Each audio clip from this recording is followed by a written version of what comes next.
بسم اللہ الرحمن الرحیم۔ السلام علیکم ورحمۃ اللہ وبرکاتہ۔ معزز ناظرین، ایک اور نئی ویڈیو کے ساتھ حاضر ہوئے ہیں جس میں قربانی کے 10 اہم مسائل جو ہیں وہ بیان کیے گئے ہیں۔ سب سے پہلا نبی کریم رؤوف الرحیم صلی اللہ تعالی علیہ وآلہ وسلم نے ارشاد فرمایا، افضل قربانی وہ ہے جو قیمت کے اعتبار سے سب سے اعلیٰ ہو، خوب موٹی تازی ہو اور خوبصورت ہو۔ اس کے علاوہ قربانی وہ مسافر پر اگرچہ واجب نہیں ہے، لیکن اگر کرنا چاہتا ہے تو یہ نفل قربانی ہوگی اور اس کو ثواب ملے گا۔ نمبر 3، قربانی کے لیے شرائط کا پورے وقت میں پایا جانا ضروری نہیں، بلکہ قربانی کے تینوں ایام میں جس وقت میں شرائط پائی گئیں واجب ہو جائے گی۔ مثلا ایک شخص مسافر تھا، اب مقیم ہو گیا، پہلے فقیر تھا، اب وہ صاحب نصاب یا مالدار ہو گیا تو اس پر بھی قربانی واجب ہو جائے گی۔ نمبر 4، گوشت کے 3 حصے کیے جائیں، ایک حصہ فقراء کے لیے، ایک حصہ دوست احباب کے لیے اور ایک اپنے گھر والوں کے لیے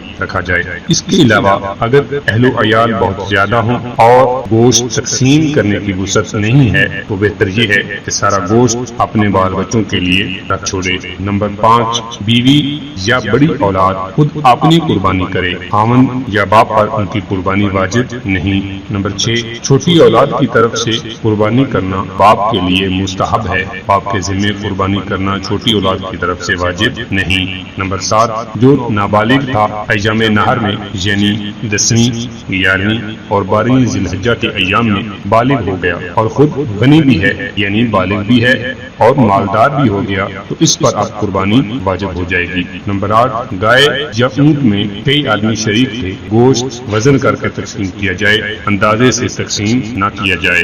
کوئی بھی عیب دار جانور قربانی نہ کیا جائے کیونکہ عیب دار جانور کا قربانی کرنا جائز نہیں۔ اس کی مختلف صورتیں ہیں جو کہ ایک علیحدہ ویڈیو میں بیان کر دی گئی ہیں، اب وہ دیکھ سکتے ہیں۔